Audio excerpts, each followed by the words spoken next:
그래서 그 봉도표가 작성되다 보면은 어떤 모양이 되는가 여러 가지 많습니다만, 우리가 여기서 이제 몇 가지로 그 구분을 해서 한번 확인을 해 봅시다.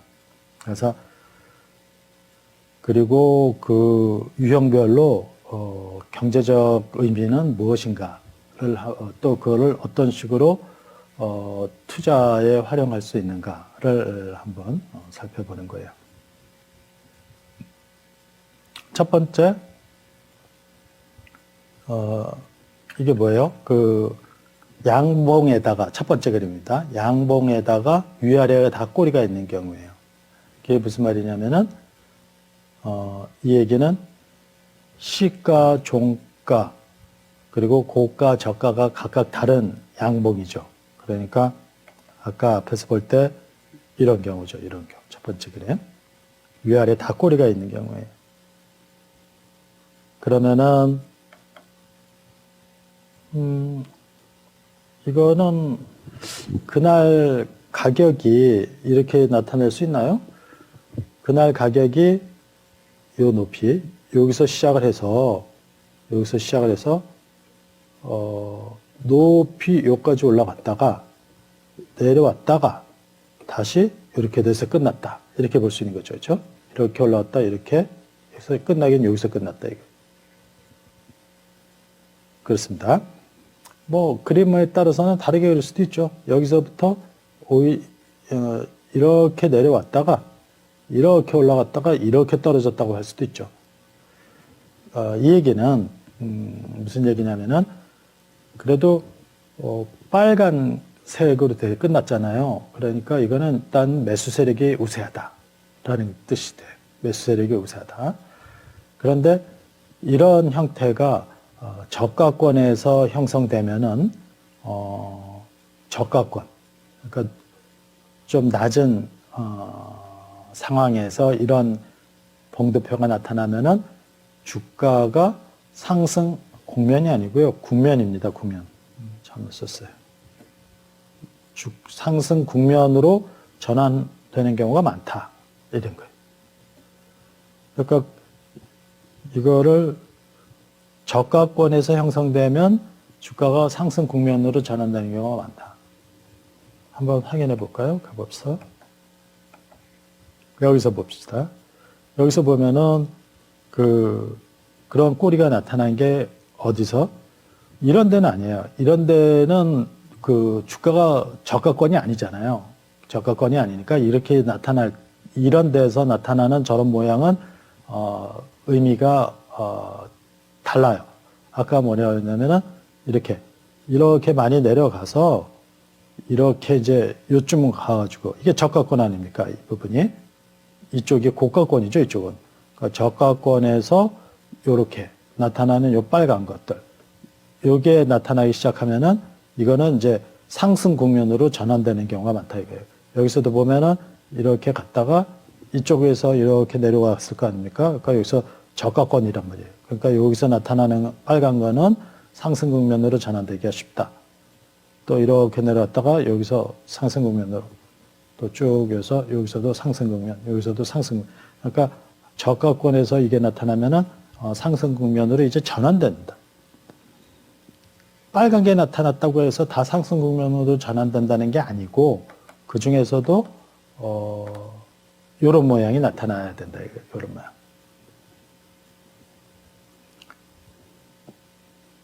그 다음에 이거는 뭡니까? 위아래 꼬리가 다 없네요. 그렇죠? 그러니까 시가와 저가가 같고 종가와 고가가 다른 양봉.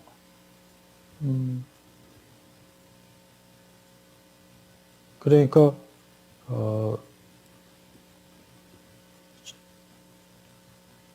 자, 이거는 시가와 저가가 같고 종가와 고가가 같은 거죠, 이게. 이게 조금 설명이 잘못 밝게 되어 있네요.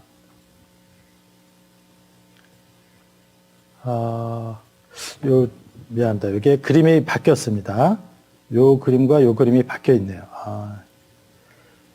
그러니까 시가와 저가가 같고, 그러니까 밑에 꼬리가 없죠. 시가와 저가가 같으니까. 종가와 고가가 같대요. 그러니까 요거죠. 요 그림은 바로 그냥 요거예요. 이렇게 빨갛게 된. 그러니까 시작 여기서 해가지고 그냥 바로 이렇게 끝난 거죠. 이렇게 끝난 그림. 뭐 이 안에서는 왔다 갔다 했겠죠. 근데 그 밖에 나가지를 않고 여기서 시작을 해서 아무튼 여기서 딱 끝났다는 거예요. 이런 경우에는 매수 세력이 우세하다는 거예요. 역시. 그런데 특히 이런 형태가 저가권에서 형성되면은 주가가 크게 상승할 가능성이 높대요. 아까 이거 얘기하고 뭐가 달라요? 저가권에서 나타나면 주가가 상승 국면으로 전환되는 경우가 많다. 전환되는 경우가 많다는 거죠. 그런데 여기서는 주가가 크게 상승한다는 거예요. 주가가 크게 상승한다는 거예요. 그러니까 꼬리 없이 그냥 양봉, 위아래 꼬리 없이. 자, 한번 아까 그 그림을 가서 볼까요? 그런 그림이 이제 여기서 찾아보면은 요런데 요런 그림 같아요. 요 정도. 그래서 요 꼬리가 없잖아요. 그렇죠? 이러면은 이거는 크게 오를 가능성이 높다. 이런 얘기입니다. 그것도 높은 데서 나타나는 건 아니고요. 저가권에서 나타날 때.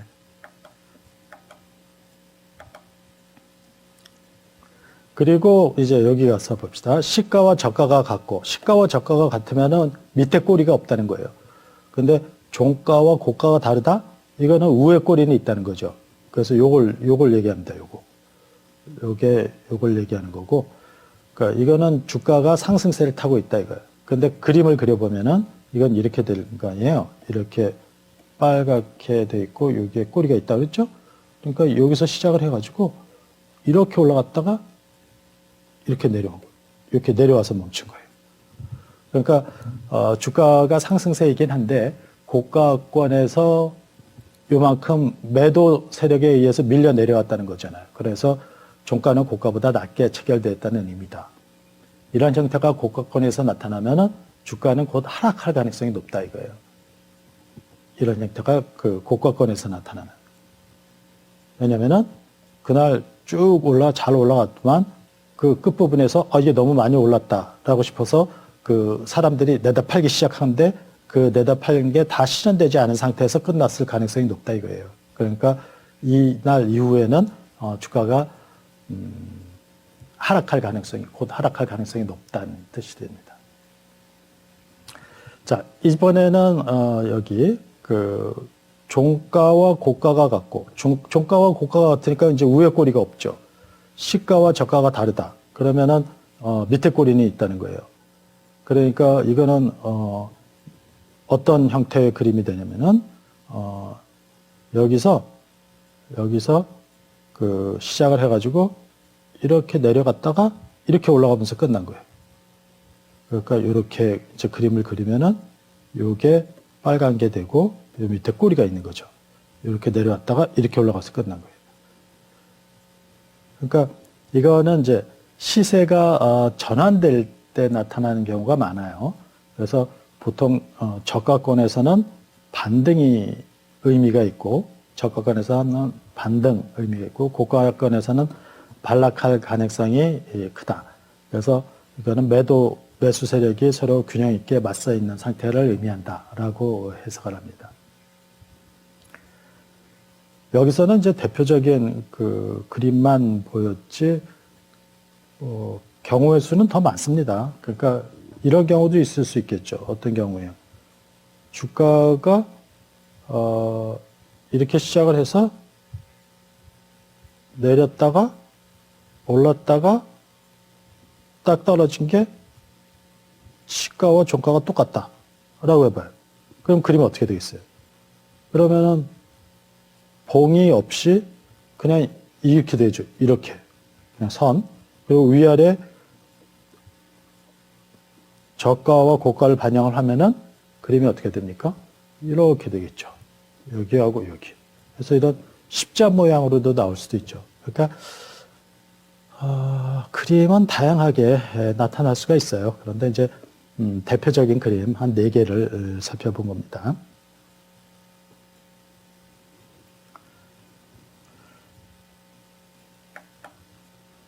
이번에는 이제 파란 거예요. 파란 거는 일단 뭐가 다릅니까? 아까 빨간 거하고는 일단 주가가 떨어졌다는 거예요. 시작 가격보다. 그래서 첫 번째 그림을 봐요. 그러니까 위에 막대에 꼬리가 달려 있는 경우 위아래다. 그랬을 때는 시가, 종가, 고가, 저가가 각각 다른 음봉이 되겠습니다. 음봉. 매도 세력이 우세하다는 것을 말하고요. 매도 세력이 우세하다는 걸 말하고 고가권에서 나타나면 하락 국면으로 전환되는 경우가 많대요. 그러니까 매도 세력이 우세하고 음봉이니까 그리고 고가권에서 나타나면 하락 국면으로 전환되는 경우가 많다. 아까는 양봉에서는 저가권에서 나타나면 상승 국면으로 전환되는 경우가 많다고 그랬잖아요. 자, 보세요. 저가권에서 나타나면 상승 국면으로 전환된다고 그랬죠. 그러니까 그림을 가서 보면은 고가권에서 위아래 꼬리가 달린 거 이런 것들이 이제 나타나기 시작하면은 이게 이렇게 내려갈 가능성이 높다 이거예요. 이런 쪽에서 이런 데 보면은 그런 게 있어요.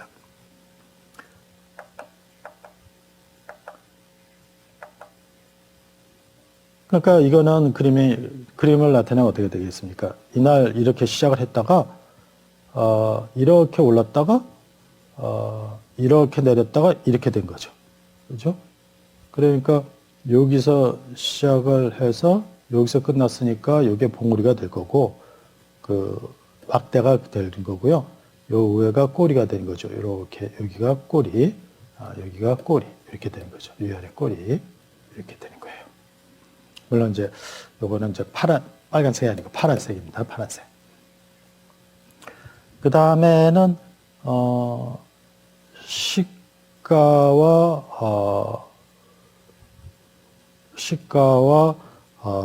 고가가 같고 종가와 저가가 다른 음봉. 잠깐만요. 그러니까 요것도 그러네요. 요거는 시가와 고가가 같고 종가와 저가도 같은 경우에요. 미안합니다. 같은 경우. 그러니까 위아래 꼬리가 없죠. 시가와 고가가 같고 종가와 저가가 같은 경우. 이거는 그림을 그리면 어떻게 되겠습니까? 여기서 시작을 해서 그냥 이렇게 끝났다는 거예요. 여기서 시작해서 이렇게 가능하게 끝났다는 거예요. 봉우리 꼬리 없이. 그러면은 매도 세력이 우세하는 거고 고가권에서 나타나면은 주가는 크게 하락할 가능성이 높다.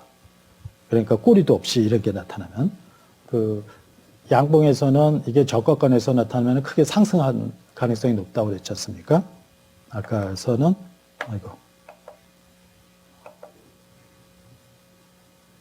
요 그림이 되는 거예요. 요 그림. 시가와 저가가 같고 종가와 고가가 같은 양봉. 그림으로는 이제 요 그림이었지만 또 이번에는 시가와 고가가 같고 종가와 저가가 다른 음봉이에요.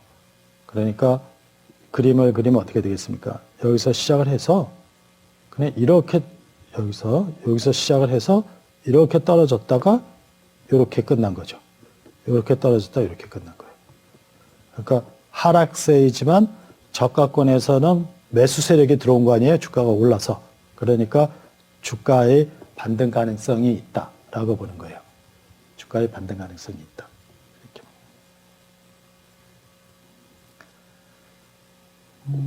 그 다음에 이제 네 번째 그림입니다. 이거는 시가와 고가가 다르고, 그러니까 위에 꼬리가 있는 거죠. 시가와 고가가 다르고 종가와 저가가 같다. 그러면 밑에 꼬리가 없는 겁니다. 그러면은 어떻게 끝난 거예요? 그림을 생각해서 그려보세요. 그럼 여기서 시작을 해서 이렇게 올랐다가 이렇게 떨어지면서 끝났다는 거 아니에요? 이렇게 해서 이렇게 떨어졌다는 거예요. 그러니까 매도 세력이 우세하다. 매도 세력이 우세하니까 이제 음봉으로 나타났을 테고 고가권에서 이렇게 나타나면은 뭔가 여기서 올라가다가 확 밀려서 내려왔다는 거 아니에요?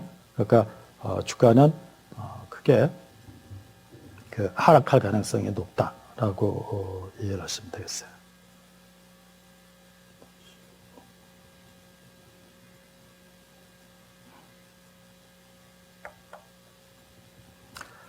여기까지가 이제 그 봉도표에 대한 설명을 했어요. 그러니까 이제 지금 우리가 한 거는 그 기술적 분석의 개요를 설명을 했고요. 그 다음에 선도표, 봉도표를 설명했고, 봉도표를 작성하는 방법, 그리고 또 그 작성된 봉도표를 그 예측에 활용하는 방법, 이런 거를 설명을 했고요. 이제 그런 차트를 보면서 미래 시장을 예측을 하고, 또 그거를 투자 이익을 극대화하는데 어떻게 쓸 거냐 하는 거를 이제 다뤄야 되는데, 그렇게 하려면 이제 개별 종목에 대한 분석을 해야 될 거 아니겠습니까? 그런데 그 전에 시장 전체에 대한 분석을 하는 데에 어떤 기법이 이용이 됐는가를 먼저 살펴볼 거예요. 그러니까 그 시장에 대한 분석을 하고, 그 다음에 이제 개별 종목에 대한 분석을 하는 방법으로 갈 건데요. 시장에 대한 분석을 하는 방법으로 대표적인 게 다우 이론이다 이거예요. 또 좀 이따 설명할 이제 파동 이론인데, 다우 이론과 파동 이론은 모두 개별 주가보다는 전체 시장의 미래 상황을 예측하는 기법이에요. 그래서 그러면은 뭐 우리가 투자를 할 때는 개별 종목에다 하는 거지, 그러니까 이거는 별로 이렇게 유용하지 않지 않냐 이렇게 생각이 들 수도 있지만, 옛날에는 그랬을지 몰라요. 그런데 요즘은 그 시장과 움직임이 똑같게 하는 그 시장 펀드를, 인덱스 펀드를 많이 사람들이 투자를 합니다. 또 워렌 버핏도 펀드에 투자하려면 인덱스 펀드에 투자하는 게 좋다고 이제 추천을 할 정도로 투자 방법이 쉬워졌어요. 그래서 그 시장에 대한 그 기술적 분석, 이것도 개별 종목에 대한 기술적 분석만큼이나 이제 중요한 방법이 되었습니다.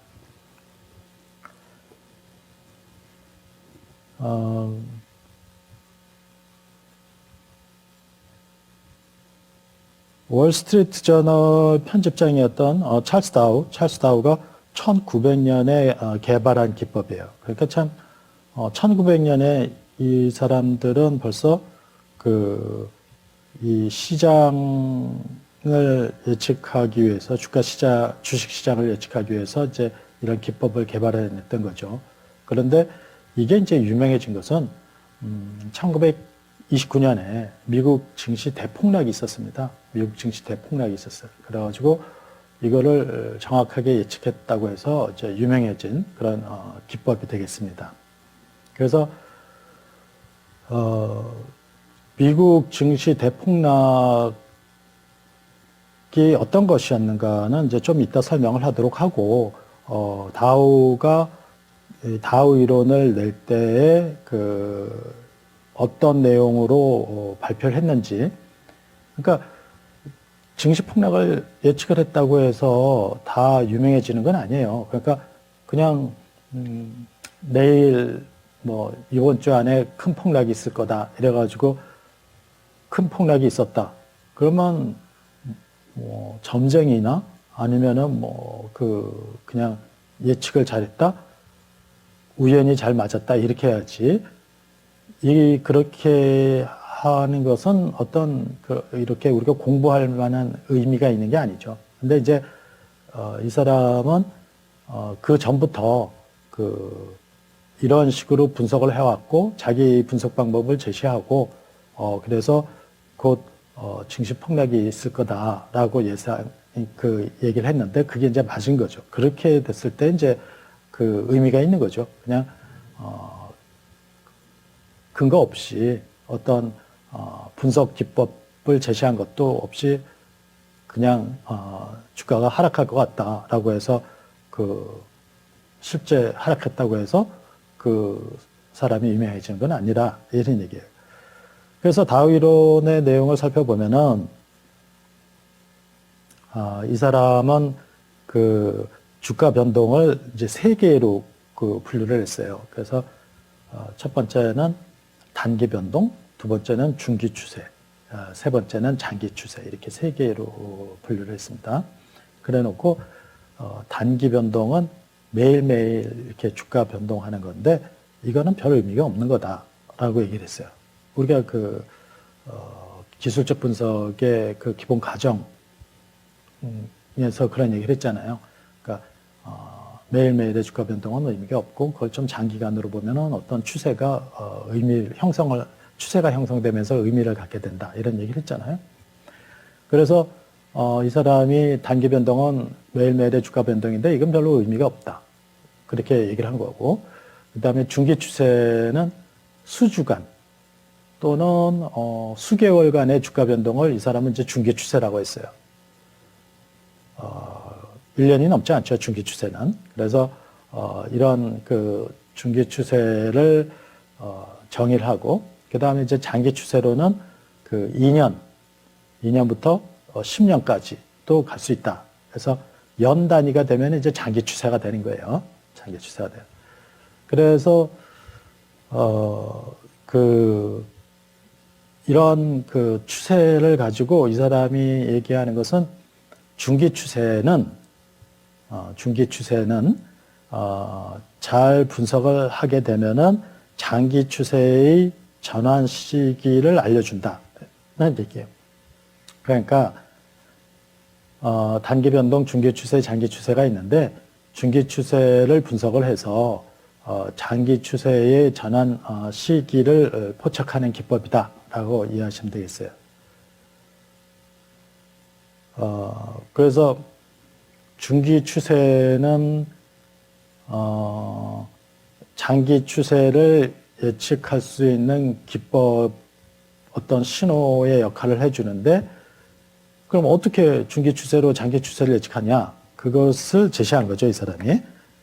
그래서 그 제시한 걸 가지고 자기가 이렇게 예측을 했는데, 그 이후에 장기적으로 진짜 장기 침체기가 오게 된 거죠. 폭락을 예측을 한 거죠.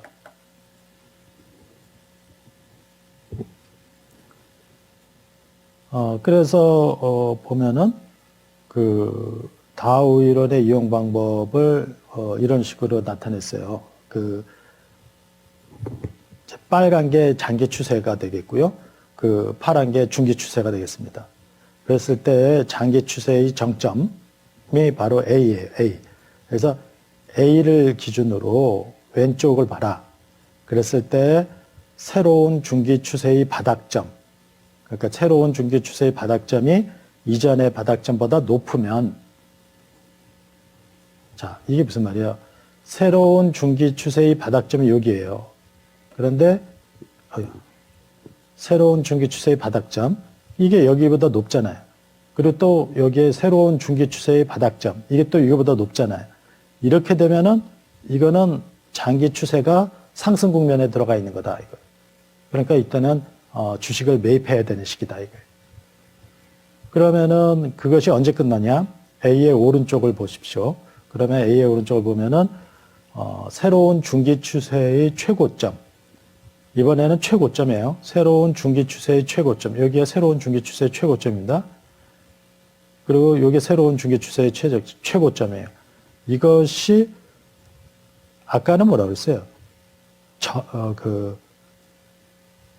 이전의 중기 추세의 바닥점보다 높으면 이랬지만 여기서는 그게 아니고 장기 추세의 최고점보다 낮아지면, 그러니까 이것이 이제 요거보다 낮아졌잖아요. 이게 장기 추세인데, 그러면은 이때가 바로 이제 주가가 장기 추세가 이렇게 이제 하락 국면으로 접어들어 하강 국면으로 진입된 거다라고 보는 거예요. 그러니까 이때는 주식을 매도해라. 그러니까 여기서 올라갈 때는 요 점 바닥점이 요 앞 바닥점보다 높으면은 장기 추세로 가는 거다. 그런데 요 가다가 이게 최고점 아닙니까? 요 새로운 최고점이 요거보다 이제 여기보다 밑으로 내려왔잖아요. 그러니까 이 추세보다 내려와 있잖아요. 그러니까 이때는 장기 추세가 이렇게 가는 것이 아니고 이렇게 꺾인 거다. 일로. 라고 판단을 하라는 거예요.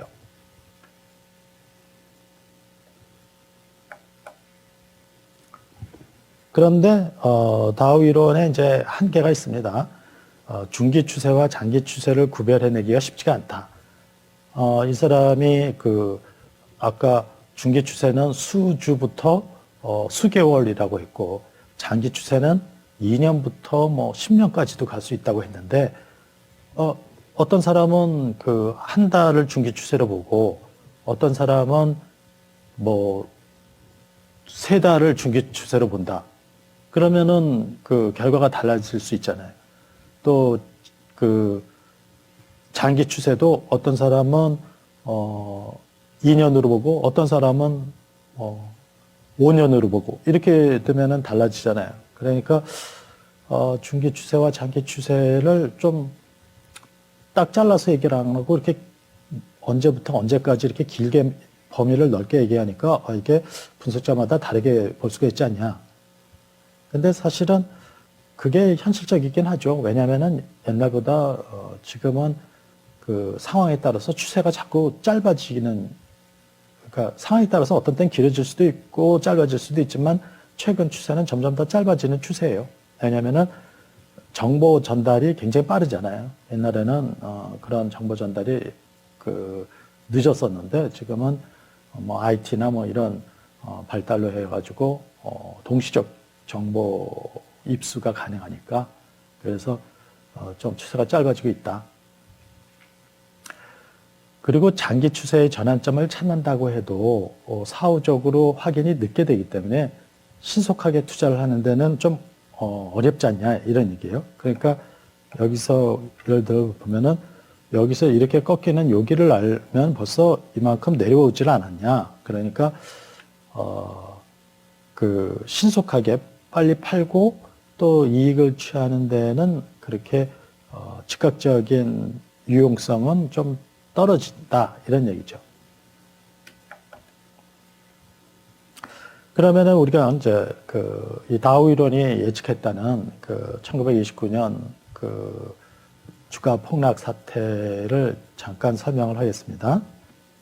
그래서 이때는 1929년 10월 24일이에요. 그래가지고 블랙 서스데이라고 그래요. 블랙 서스데이. 이게 우리 주식시장에서 제일 먼저 기록된 대폭락 장세라고 볼 수가 있습니다. 이때의 주가가 하루에 20% 이상을 하락했어요. 엄청 크게 하락을 한 거죠. 뭐 그 당시까지만도 세계 최대의 하락폭을 기록을 한 거예요. 우리가 이제 코로나 바이러스 이런 걸로 해가지고 주가가 세계 시장에서 크게 떨어지고 막 10% 하락하고 뭐 이랬다 하고서 큰 혼란에 빠지고 그랬는데 20%니까 뭐 엄청 큰 거죠. 그 당시에 대폭락이 왜 생겼냐는 것에 대한 학자들의 분석이 굉장히 많았습니다. 대략 좀 정리를 해보면은 1차 대전 후에 유럽들은 전후 복구에 바빴어요. 그러니까 자재가 또 필요하고 여러 가지 건설 장비도 필요하고 그런 물품이 필요한데 미국은 전쟁에 들어가질 않았으니까 미국을 통해서 저기를 자재나 물품을 수입을 하게 된 거죠. 그러니까 미국의 입장에서는 완전히 호황을 맞았죠. 그래가지고 주가도 많이 오르고 막 이러는데 그 전에는 없다가 지금은 뭐 일반적이지만 신용제도가 도입이 됐어요. 그래서 신용제도라는 건 뭡니까? 돈을 빌려서 주식을 살 수 있는 거잖아요. 그래가지고 이런 신용제도까지 도입이 되니까 사람들이 너도 나도 막 지금 주가가 오르니까 다 주식을 사는 거예요.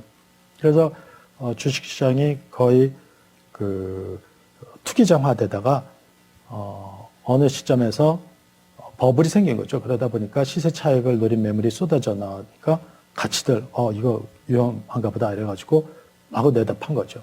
그러니까 주가가 막 폭락이 돼가지고 이때에 뱅크런, 그러니까 은행에서 돈을 찾겠다고 하는 사람들이 많이 생겨가지고 은행도 파산을 하고, 은행이 그 돈을 찾겠다는 돈을 항상 갖고 있는 게 아니잖아요. 그러니까 돈을 찾겠다고 하는데 돈이 없다 보니까 이제 은행도 파산을 하고, 그것이 실물 대공황으로 이어졌다.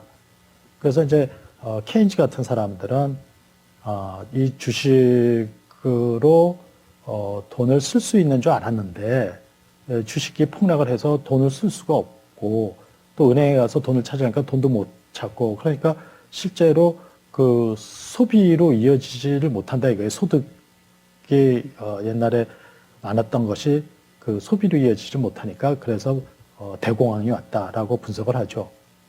그래서 유효수요 가설이라는 말도 하잖아요.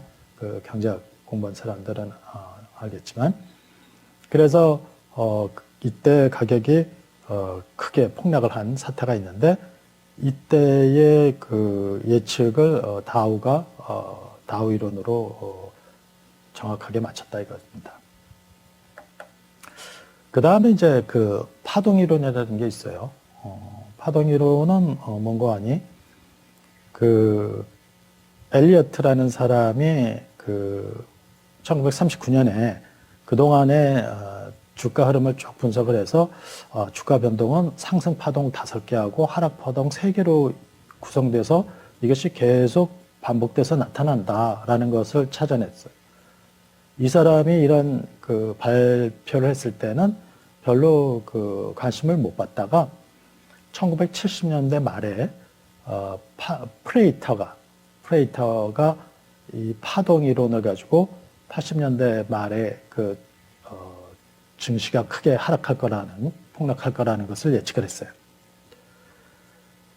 그래서 미국 증시의 블랙 먼데이는 1987년에 10월 19일 날 있었습니다. 이때도 다우 지수가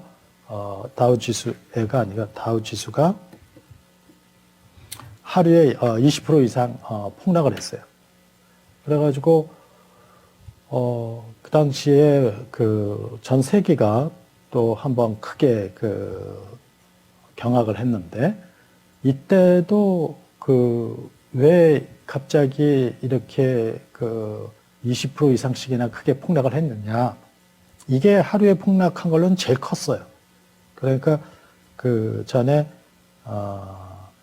1929년에도 20% 이상이 하락했지만 지금까지 하루에 가장 큰 하락폭을 기록한 것은 87년에 블랙 먼데이라고 알려져 있습니다.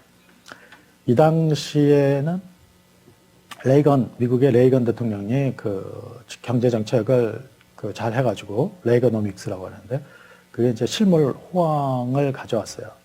그런데 사실 경제 정책이라는 것이 호황을 가져왔지만 돈을 이제 좀 과감하게 쓰다 보니까 재정 적자를 가져온 거죠. 재정 적자에다가 무역 적자. 그러니까 상황에 따라서 다르지만 정부가 세금을 걷어가지고 돈 쓰는 거 누가 못하겠습니까? 그러니까 세금 많이 걷어가지고 그걸로 국민들에게 다 나눠주고, 그러면 자기네 돈 받는 사람들이 또 지지해주고, 그게 포퓰리즘 아니에요? 포퓰리즘? 근데 재정 적자를 감내할 수준에까지를 해야 되는데 그러질 않고 레이거노믹스가 그렇게 했다는 게 아니라 이제 남미나 이런 쪽이 다 그런 경우죠. 근데 미국은 이제 그거를 잘 막았어요. 그러니까 아까 1929년 때 거는 유효 수요를 창출해 가지고 이 장기 침체를 벗어났고 여기서는 이제 이 1987년에는 이제 금리 하락을 해가지고 금리를 인하를 하면서 다시 경기를 살렸어요. 잘 살렸죠. 그런데 그 일반적 이제 뭐 그 포퓰리즘으로 그 정권을 잡는 세력들이 대부분 그런 정확한 타이밍이나 능력이 없어가지고 그냥 그 경제를 망쳐가지고 남미처럼 완전히 그런 재정 적자를 끝까지 가져가는, 그래서 이제 국가 전체의 경제를 파탄시키는 그런 경우가 많죠. 그래서 그 금융시장이 이제 그 실물 호황에 힘입어서 과열이 됐는데 투자자들이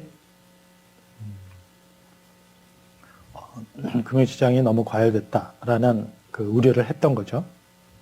그러면서 그 우려를 반영한 프로그램 매매가 이제 컴퓨터에 의해서 자동으로 매매가 이루어지는 건 얘기하는데요.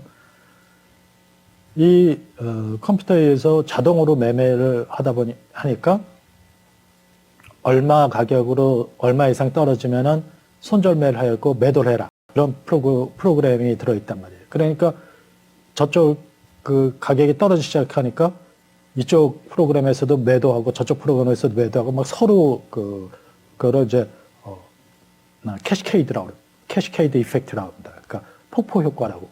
그래가지고 서로 막 내다 팔다 보니까 증시 폭락이 됐던 거죠. 그래서 그래도 미국에는 뭐 세계 경제의 전문가들이 다 모여 있으니까 그거를 적절하게 그 금리 하락으로 해가지고 경제 침체까지는 안 가져가고 그걸 다시 또 살렸죠. 그거는 이제 그 당시에 증시 폭락이 어떤 것이었는가의 그 설명이었고요. 엘리어트가 얘기한 파동이론은 이런 겁니다. 이렇게 그 주가가 상승할 때는 하나, 둘, 셋, 넷, 다섯 이렇게 하고 내릴 때는 하나, 둘, 셋, 오를 때는 하나, 둘, 셋, 넷, 다섯, 내릴 때 하나, 둘, 셋, 오를 때 하나, 둘, 셋, 넷, 다섯 이렇게 합니다. 그리고 하나, 둘, 셋, 넷, 다섯. 여기는 왜 다섯이에요? 요까지가 이제 바로 대세 상승기예요. 대세 상승기는 하나, 둘, 셋, 넷, 다섯 이렇게 올라가는 거죠. 대세 하락기에는 하나, 둘, 셋으로 내려와요. 근데 대세 하락기의 이 중간 그 파동은 하나, 둘, 셋, 넷, 다섯, 하나, 둘, 셋 이렇게 올라간단 말이에요. 하나, 둘, 셋, 넷, 다섯 이런 식으로 이렇게 그 움직인다는 거를 그 주가 변동이 이런 식으로 움직인다고 바로 이제 엘리어트가 그 제시를 한 거죠. 프레이터는 요거를 아까 얘기한 것처럼 87년 그 주가 폭락을 예측하는 데 활용을 해가지고 유명해졌죠. 그래서 요런 내용, 그러니까 그 소순환 파동, 그러니까 이게 큰 대순환이고요. 그 다음에 이제 이게 소순환이 되겠습니다.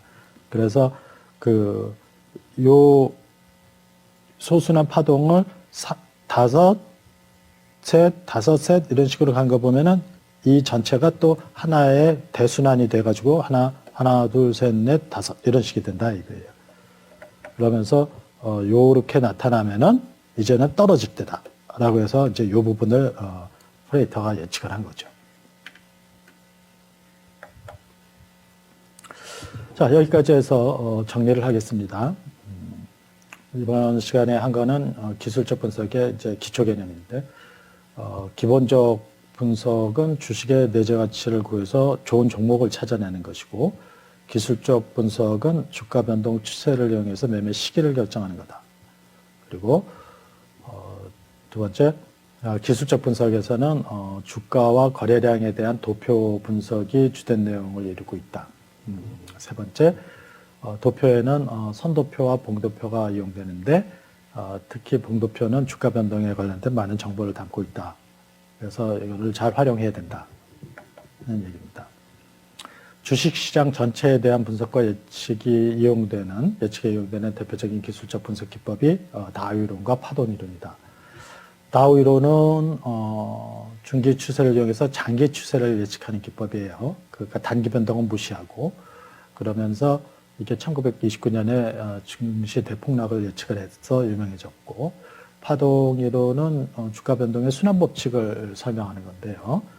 이것은 1987년에 블랙먼데이를 예측을 해서 유명해진 기법입니다. 다음 시간에는 이제 그 기본적 분석의 그 본격적인 내용으로서 이동평균 분석을 공부하겠습니다. 그래서 이동평균 분석의 의미를 소개하고 이동평균 분석을 이용한 투자 전략 그리고 이제 가치 투자의 대가가 워렌 버핏인 것처럼 이 기술적 분석의 대가가 이제 그랜빌이에요, 그랜빌. 그래서 그랜빌의 투자 법칙을 소개하고, 그 다음에, 이격도 분석이라는 걸 설명하고, 주가와 거래량까지 감안한 역시계 방향 곡선도 설명을 하도록 하겠습니다. 자, 이번 강의는 이것으로 마치도록 하겠습니다. 자, 수고들 하셨습니다.